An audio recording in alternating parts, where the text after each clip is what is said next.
Hey guys, Jordan Norell here, and today I want to talk a little bit about why I believe the foreskin is the best part of the penis.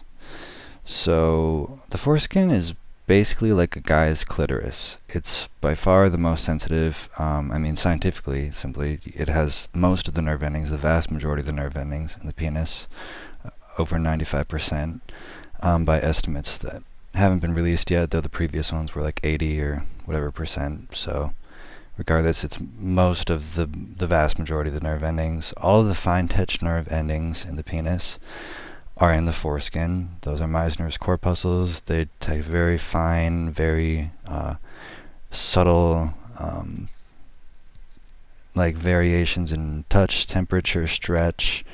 There's stretch receptors as well, and you can kind of tell the difference by very lightly rubbing your fingers over the palm of your hand versus the back of your hand, and you'll notice with the palm of your hand it's very ticklish, and the lighter you do it, the more sensation you actually get, and that's because there's a lot of Meissner's corpuscles in your hand. Even though there's about 10 times as many as there are in your hands or your lips, there's about 10 times as many in your foreskin than anywhere else on your body, so you can't actually know what it would feel like to have that, because if you're circumcised you just don't have that anymore.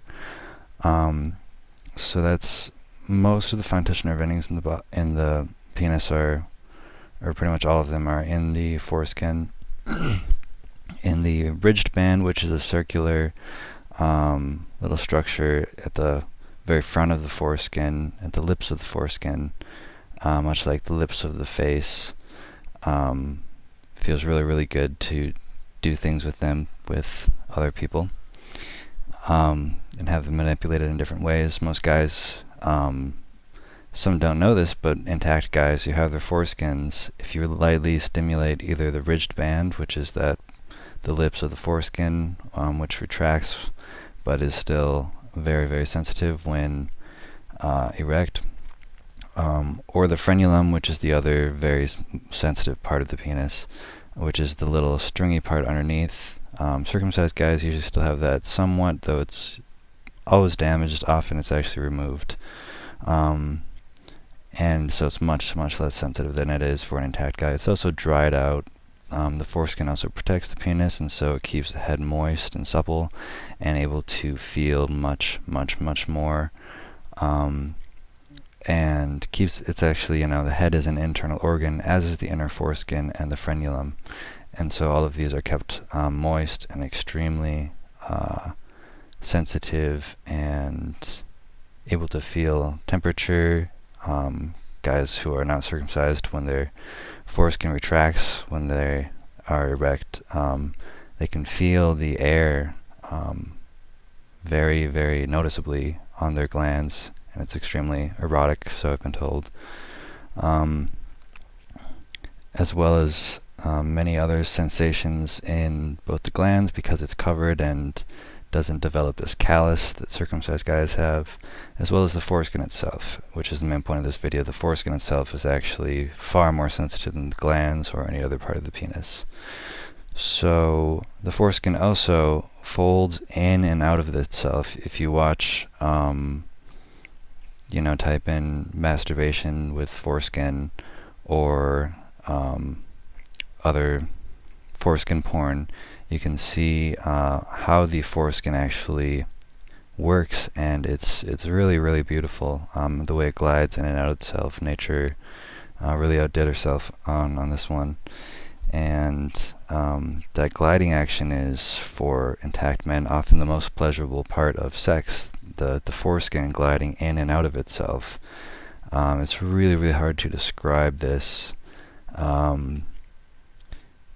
even just how exactly it looks and how it works. So I'd recommend watching a video of it. Much more difficult, I'm sure, to describe how it feels, especially since those nerve endings in the foreskin aren't anywhere else in a man's body, and so he just can't really know what that would feel like. Although if you watch the expression on a man's face, or the way that he reacts to having that part of his body touched, then you can very clearly see, get a sense of how it feels. And you will almost never see circumcised men react that same way to any stimulation. Um, yeah, there's a lot of fun things you can do with foreskin, in foreplay, and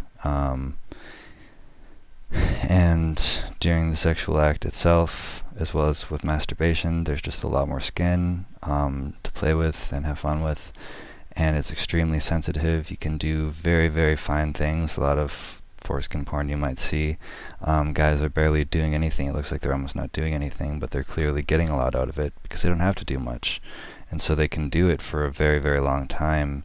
And often intact men can also have many multiple orgasms, much easier than circumcised men. It's easy to train those parts because they don't need a huge amount of stimulation, and so without even having sex and just lightly flicking the frenulum or touching the bridge-band, it's very possible for intact men to have orgasms and then have more orgasms.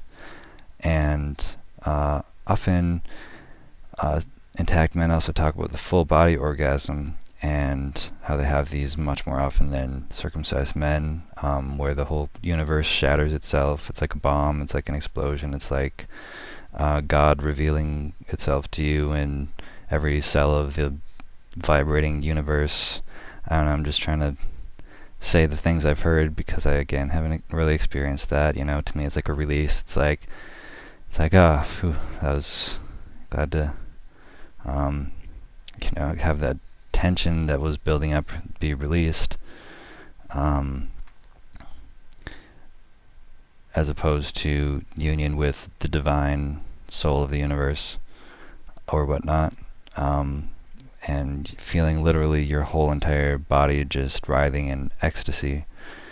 A lot of intact men talk about that, as do a lot of women. I think that's just natural to human experience. We've evolved to be the most sexual creatures on Earth, and the human foreskin has actually evolved over many years to be radically, radically different than any other mammal.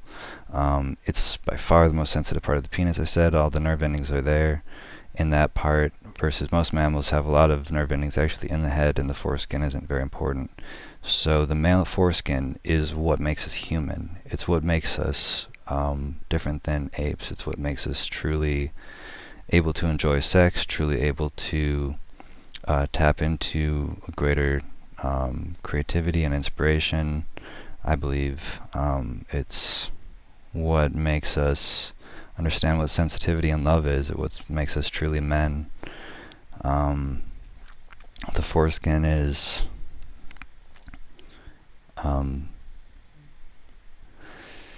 it's a lot of things. It's really beautiful. It's really powerful, and that's why I'm passionate about getting it back, about funding something like Foregen, who could regenerate the human foreskin, hopefully, and doing everything I can for that. This is why men are so traumatized, and I know it's painful for guys to hear and think about all these things. It's still painful for me. And it's a lot of the reason why we need healing work around this, is just because even if nothing else, if there was no other issues with circumcision, just knowing what we've lost is in itself extremely, extremely, extremely traumatic. Or might say, not knowing what we lost, knowing that we can't know, even though we hear all these stories from men circumcised as adults, or men who still have their foreskins and would never ever consider getting it cut off, which is the vast majority of men as adults, of course. And yeah, there's so much more that could be said about it. There's a lot of artful, beautiful things. I'm hoping to compile more. I know Trish Kazi is creating a book called Intact Men as They Were Born to Be, that talks about the intact penis and its value. And I think we need to keep on increasing awareness about this and collect more stories and keep on putting material out and do everything we can to show that the foreskin is the best part of the penis. Make no mistake about it. And we need to just stop cutting it off of babies, first of all. Well, then once we do that, we need to really create a solution for everybody who's already been affected and value this body part for what it is. So that's it for today, guys. Thank you so much for watching, and leave any comments or questions. Otherwise, I'll talk to you again tomorrow.